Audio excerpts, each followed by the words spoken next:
네, 성경을 봉독하겠습니다. 출애굽기 15장 22절에서 27절까지 말씀입니다. 네, 우리 한 목소리로 읽겠습니다. 모세가 홍해에서 이스라엘을 인도하매 그들이 나와서 수르 광야로 들어가서 사흘 길을 걸었으나 물을 얻지 못하고 마라에 이르렀더니 그곳 물이 썩어 마시지 못하겠으므로 그 이름을 마라라 하였더라. 백성이 모세에게 원망하여 이르되 우리가 무엇을 마실까 하매 모세가 여호와께 부르짖었더니 여호와께서 그에게 한 나무를 가리키시니 그가 물에 던지니 되었더라.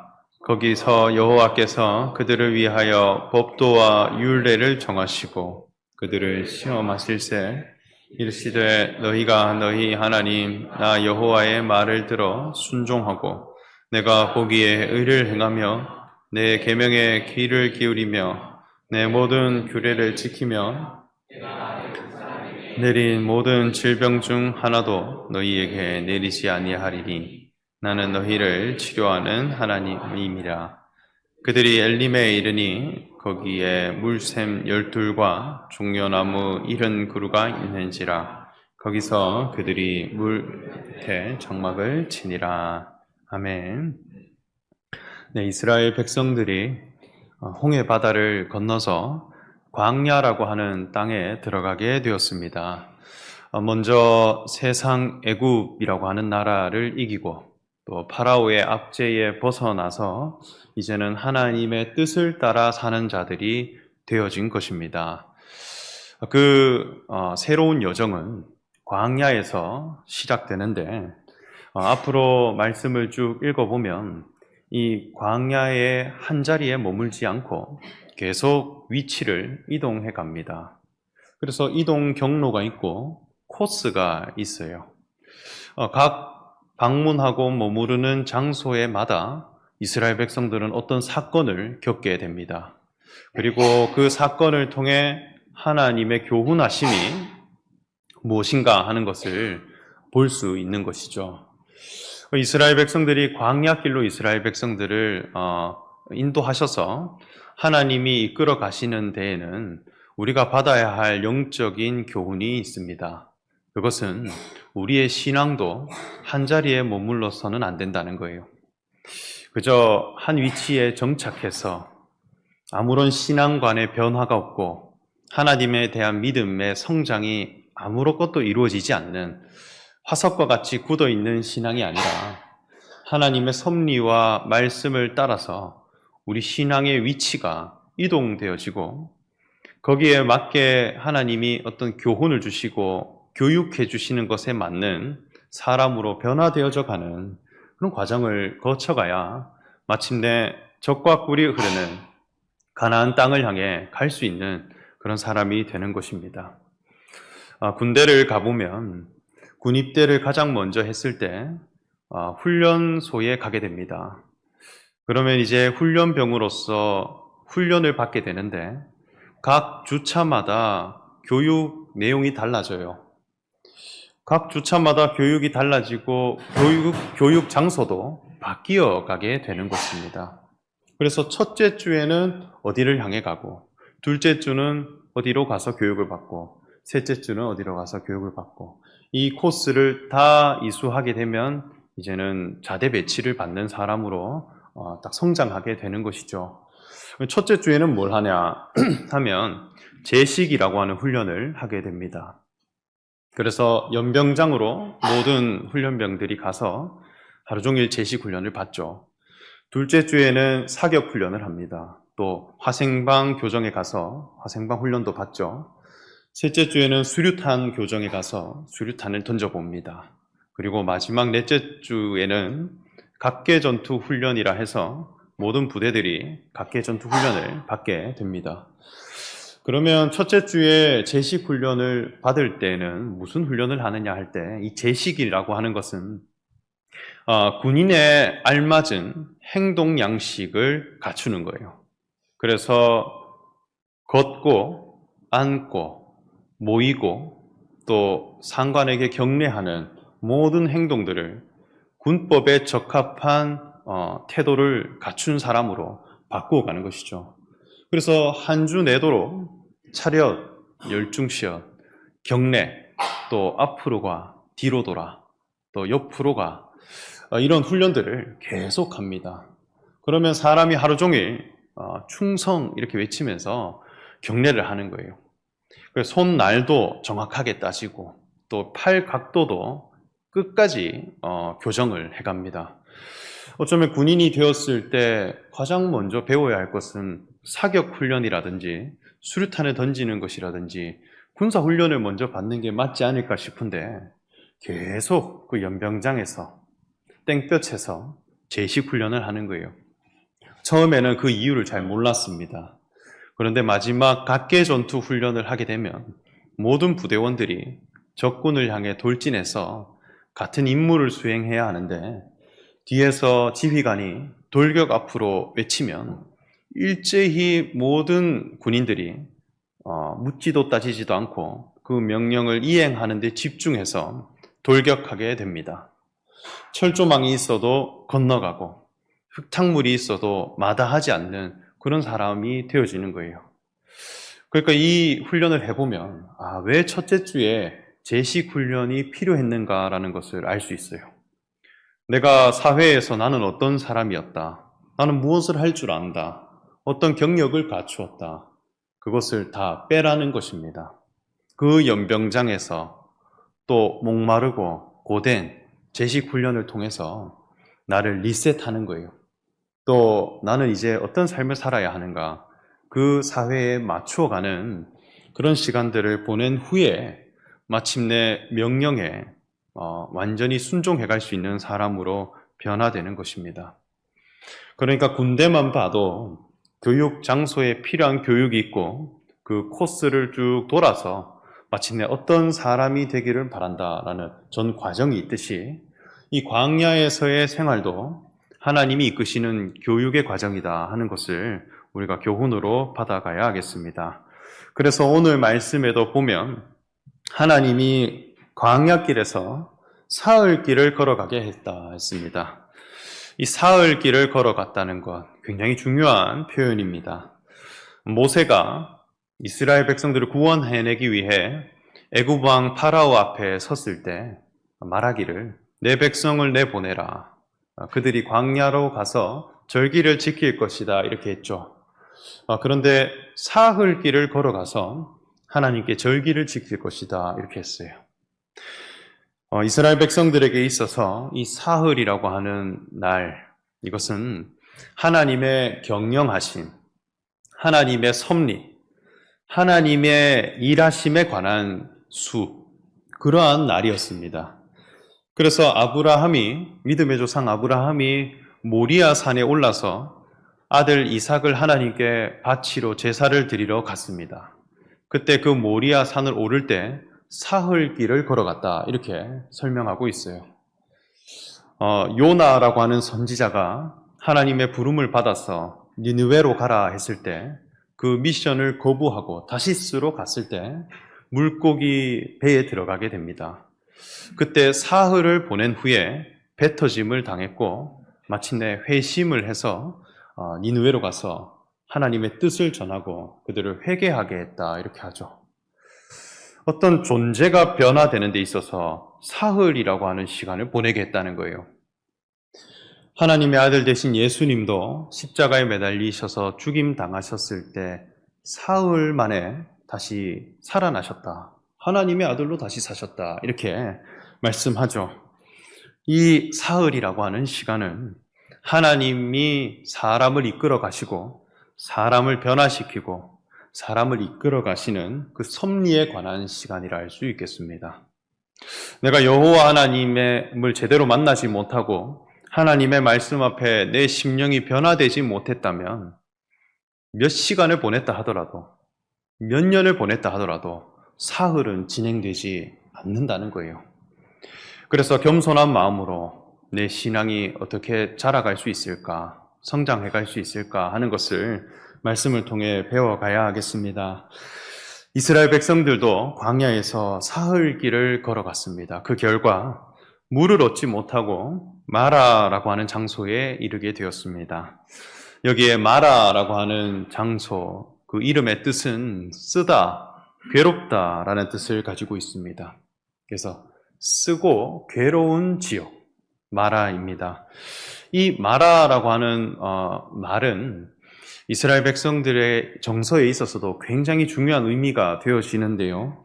이후에 이 지역을 본따서 성경의 이름을 내게 됩니다. 그 이름이 마리아입니다. 우리 성경에 마리아라고 하는 여인이 나오죠. 그 이름이 마라라고 하는 뜻입니다. 그래서 쓰고 괴롭다라는 거죠. 하나님 앞에 신앙생활을 하는데 이 마라에 도달하게 되는 것, 굉장히 중요한 과정이더라는 것입니다.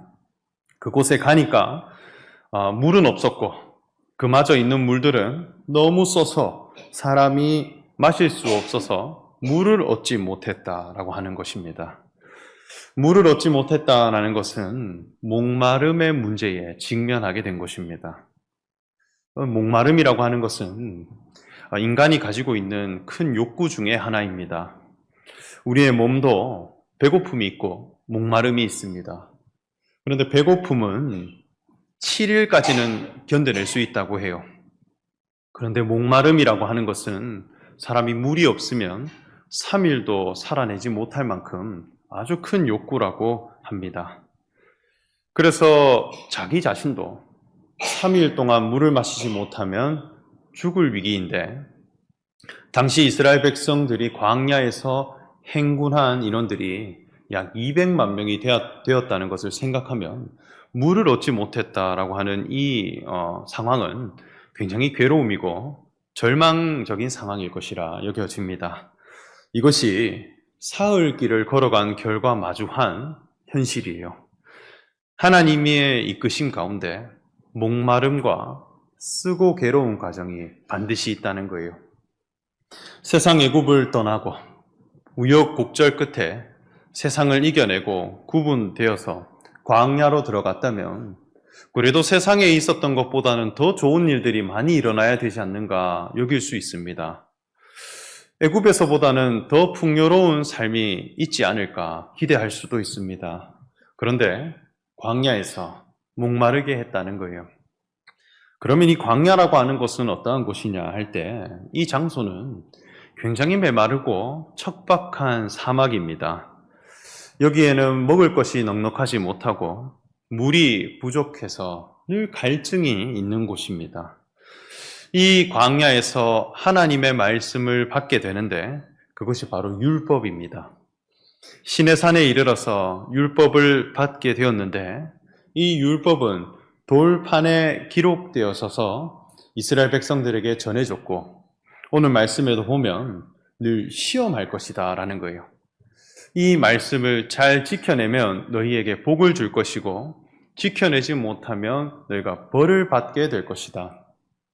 이 계명을 잘 지키고 순종하면 하나님이 너희를 치료할 것이고 그렇지 않으면 질병이 찾아올 것이다. 이렇게 경고하는 것입니다.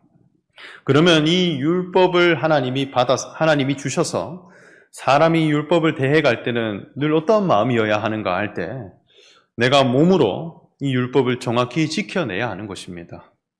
돌판에 기록되어진 10계명, 그것을 딱 보면 이 글자에 꼼짝없이 사람의 몸이 맞춰져야 되는 것입니다. 무엇을 먹어야 하는지, 어떤 시간에는 뭘 해야 하는지, 또 어떤 행동을 해야 하는지, 내 삶의 행동 양식과 또 내 삶의 어떤 실천함들, 꼼짝없이 이 글자에 갇혀가야 하는 것입니다. 그래서 이 율법을 지켜 행하는 세계는 부단히 수고함과 끊임없는 노력과 내 육체의 수고로움이 필요한 것입니다. 내가 행동으로 하나님의 계명을 다 맞춰내야 하는 것이죠. 그래서 지켜내지 못하면 두려움을 가지고 또 몸으로 실천하면 하나님께 인정을 받는구나 그렇게 여기며 하나님께 나아가는 그런 신앙관으로 살아가는 곳, 그것이 광야라 할 수 있겠습니다. 그러면 이렇게 돌판에 기록된 율법을 사람이 지키고 실천하고 행해보면 어떤 사람으로 발견되느냐 할 때 목마른 사람이 된다는 거예요. 하나님의 계명을 정말 제대로 지켜보고 정말 제대로 실천해 본 사람은 목마른 사람이 됩니다. 어떤 목마름이 생기느냐? 이 말씀이 내 생명과 본성이 되지 못하고 그저 내 육체로 끊임없는 수고로움과 노력함으로 하나님께 맞춰내야 하는 그런 사람이구나 하는 것에 대한 그 괴로움, 하나님의 자녀가 되어서 생명 본성에 이르지 못하는 것에 대한 갈망에 이르게 된다는 것입니다. 예수님도 공생의 기간 동안에 수가라고 하는 지역에 가신 적이 있습니다. 그 수가 성에 갔을 때 한 여인이 야곱의 우물에 와서 물을 길렀다 했죠. 예수님이 그 여인에게 말을 걸었고 물을 좀 달라 요청했는데 이 대화는 결국 어디로 가느냐 할 때 그 여인에게 예수님이 말하기를 네가 주는 물은 우물에서 부지런히 길러가고 수고함으로 얻는 물이다. 이 물은 아무리 마신다 할지라도 다시 목마르거니와 내가 주는 물이 있다. 이렇게 소개합니다. 요한복음 4장 14절을 보면 내가 주는 물은 마시는 자는 영원히 목마르지 아니하리니 내가 주는 물은 그 속에서 영생하도록 솟아나는 샘물이 되리라. 이렇게 말씀합니다. 그러니까 우리의 속심령도 하나님의 말씀을 우리가 공급을 받고 그 말씀이 우리에게 물처럼 와서 내 갈증과 내 갈망을 해소해 가야 하는데 예수님이 주시는 물은 영원히 목마르지 않는 그런 샘물이더라는 거예요. 하나님의 아들이 되시고 그리스도로 이 땅에 오셨는데 속으로부터 영생하도록 나는 물이 있다는 거예요.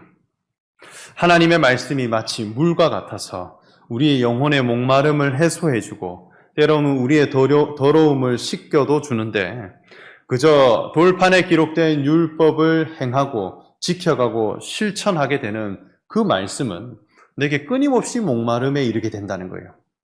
지킬 때는 잠시 만족되거니와 금세 목마르게 되더라. 그러나 하나님의 아들, 이 아들이라는 존재는 아버지 앞에 생명관계이죠. 생명과 본성이 되어져서 그저 살아가는데 아버지 하나님의 옳다하심과 의로움과 그 모든 본성을 표현해낼 수 있는 존재. 이 아들이라고 하는 존재는 아버지를 표현할 때 수고하지 않습니다. 그 속에 생명 본성으로부터 끊임없이 솟아나는 아버지의 성품을 표현해가는 것이죠. 이 신앙의 세계가 너무나 다르다라고 하는 것. 하나님의 율법, 그리고 광야에 이르렀을 때 이런 목마름에 이르러야 한다는 것입니다. 그래서 광야에 갔을 때 가장 먼저 맞이하게 되는 것, 목마름입니다. 이러한 정황에서 모세는 하나님께 부르짖었습니다. 우리 다 함께 오늘 본문 25절의 말씀을 같이 한번 읽어보겠습니다.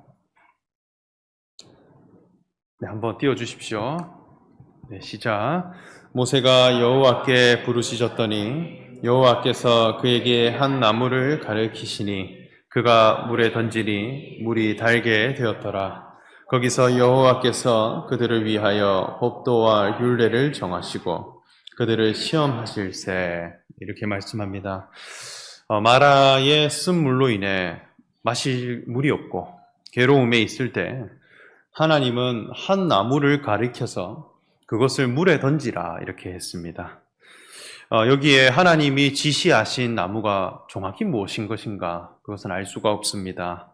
그저 한 나무를 가리켜서 그 나무를 던져 넣으라 한 것입니다. 근데 이 나무라고 하는 것은 뭐 어떤 나무인지는 알 수 없지만 나무가 가진 운명이 있어요. 이 나무는 하나의 생명체입니다. 그래서 씨를 심어서 자람이 있고 그것이 나무로서 성장하게 되고 한 해 동안 햇빛과 비를 맞으면서 자라가게 되는 것입니다. 그래서 하나의 생명체입니다. 그런데 이 나무는 쭉 자라가게 되었을 때 결국 누구에게 다스림을 받게 되느냐 이렇게 할 때 사람을 통해 다루어지게 됩니다. 그래서 사람이 톱을 가지고 와서 그 나무를 자르면 나무는 잘릴 수밖에 없어요. 껍질을 벗기면 벗겨짐을 당할 수밖에 없습니다. 어떤 규격에 맞게 재단을 하면 재단되어질 수밖에 없는 게 나무입니다. 그래서 생명체이지만 사람의 손에 다루어지고 사람에 의해서 영광스러운 곳을 향해 갈 수 있는 그런 재료더라는 것이죠. 그래서 인류의 역사에도 이 나무는 사람의 생활 가운데 아주 오랫동안 함께 했습니다. 집을 지을 때도 나무가 포함되고, 배를 만들 때도 나무가 들여지고, 가구를 만들 때도 나무가 들여지는 것입니다. 우리 사무회동산 이 예배당도 목조주택으로 지은 집입니다. 그래서 그 속을 들여다보면 나무로 지은 집이죠. 이 나무는 처음에 어디로부터 왔느냐? 캐나다에 심겨진 시더 나무, 그 나무에서 시작돼요. 그 나무의 굵기가 굉장히 크고 높이가 높은데 사람에 의해서 잘려서 자재가 되는 것이죠. 어떤 규격에 맞게, 설계에 맞게, 사람의 목적과 의도에 맞게 껍질이 벗겨지고 다루어지고 재단되어서 하나의 자재가 됩니다.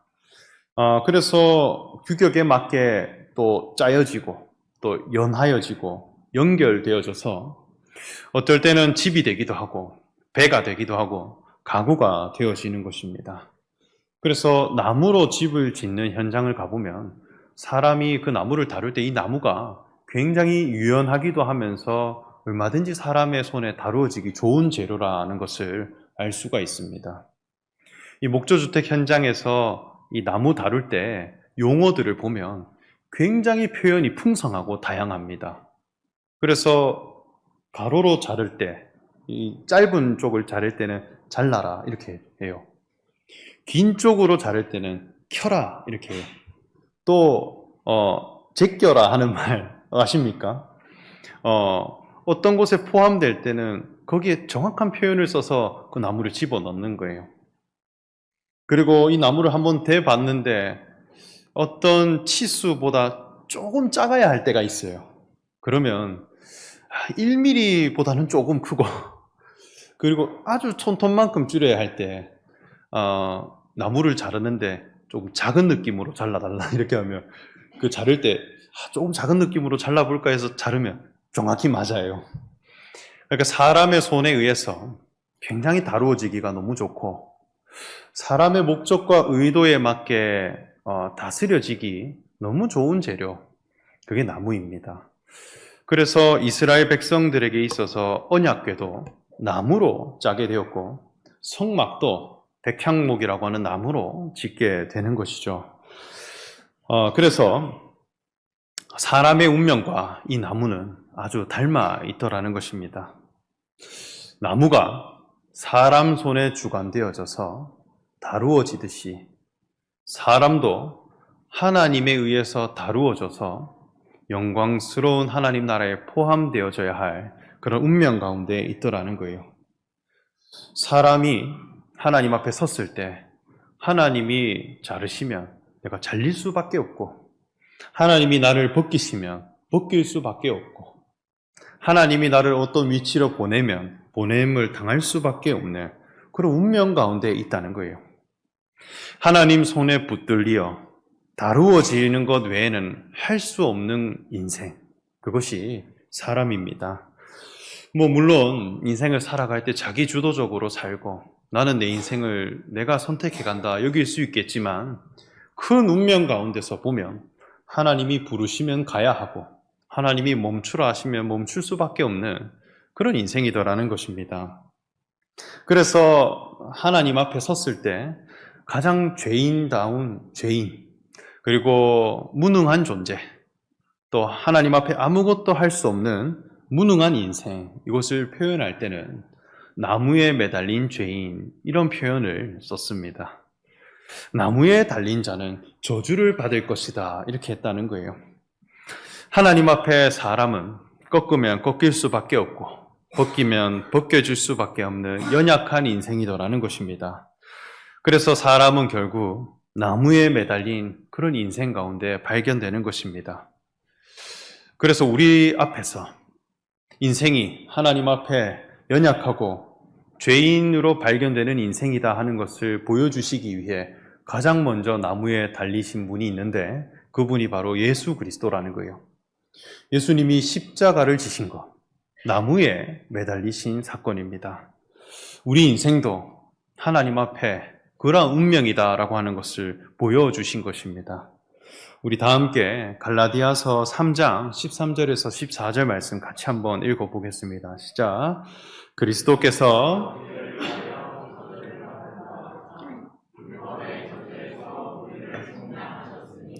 기록된 바 나무에 달린 자마다 저주 아래에 있는 자라 하였습니다.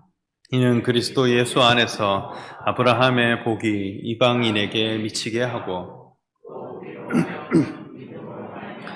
성령의 약속을 받게 하려 함이다. 아멘. 십자가는 나무에 매달린 죄인을 뜻합니다.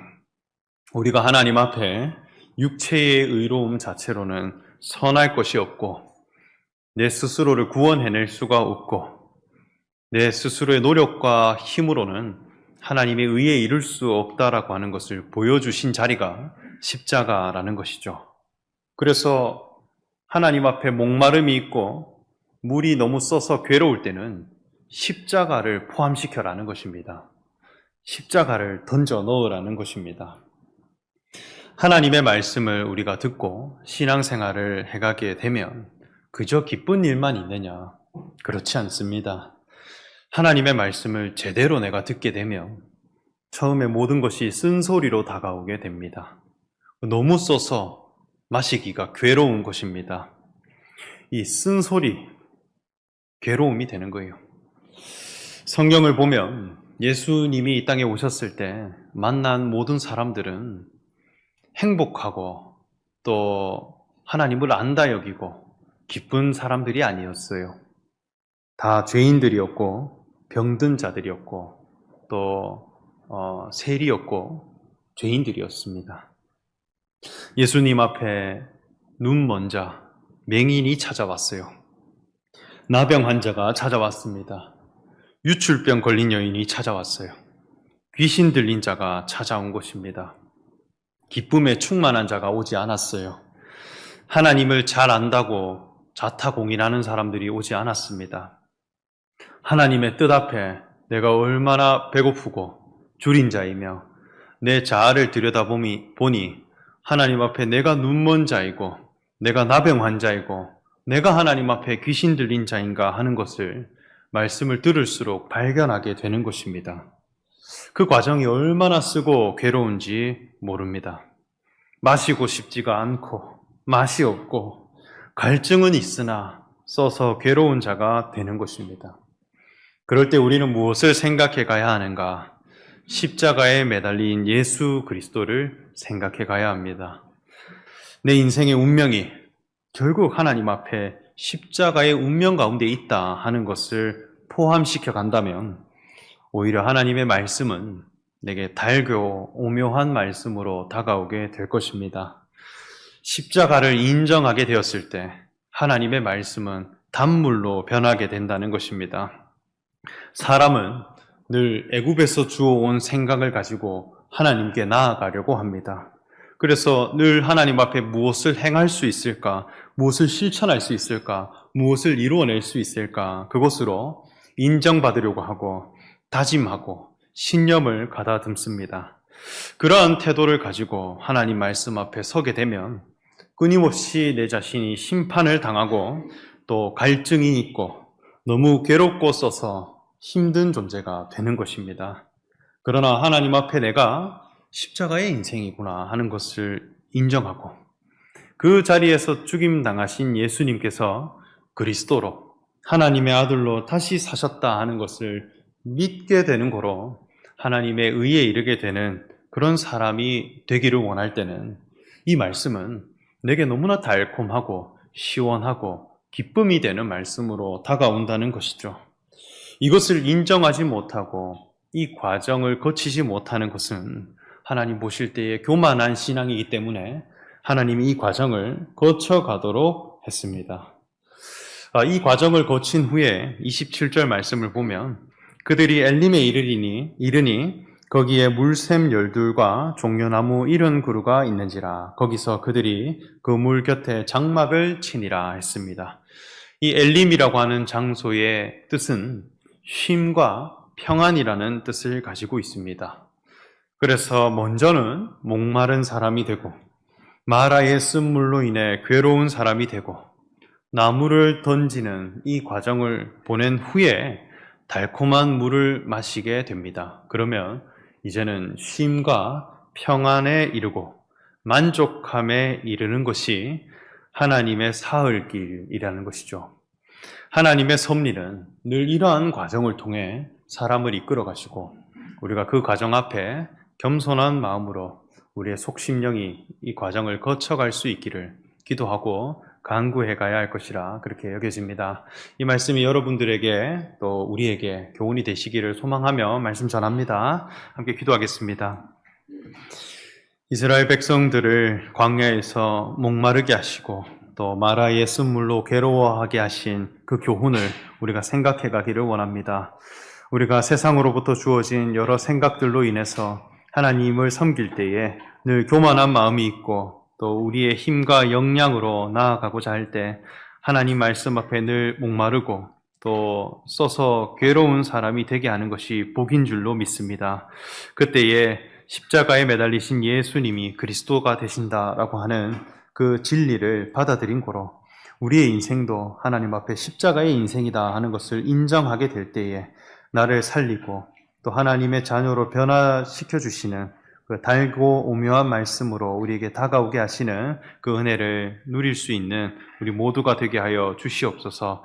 하나님의 섭리를 거쳐가는 고로 우리의 신앙이 참된 평안과 안식에 이르는 그런 사람이 되게 하시고 의에 줄이고 목마른 자가 복이 있다 하셨듯이 하나님의 계명과 뜻 앞에 우리가 늘 줄이고 목마른 사람이 되게 하셔서 그리스도의 생명에 어떻게 이룰 수 있을까 하는 것을 간구하는 우리 모든 신앙인들이 되게 하여 주시옵소서. 예수님의 이름으로 기도합니다. 아멘. 찬송가 399장 찬송하겠습니다.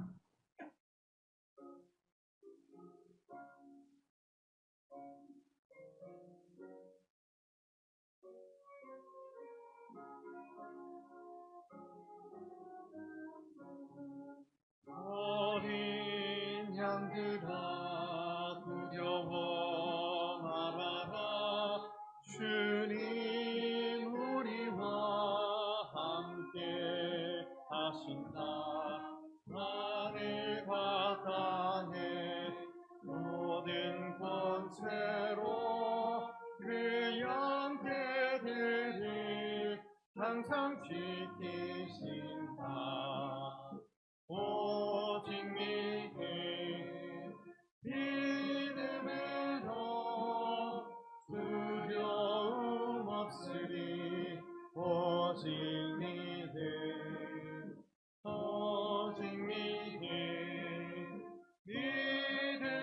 믿음으로 두려움 없으리 오직 믿음 어린 양들아 두려워 말아라 주가 내 갈 길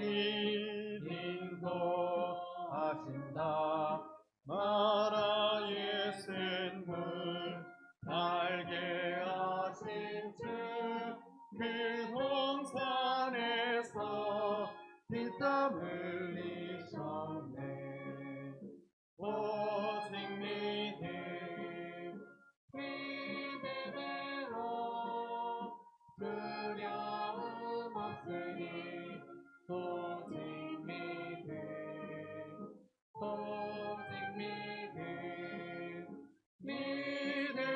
믿음으로 두려움 없으니 오직 믿음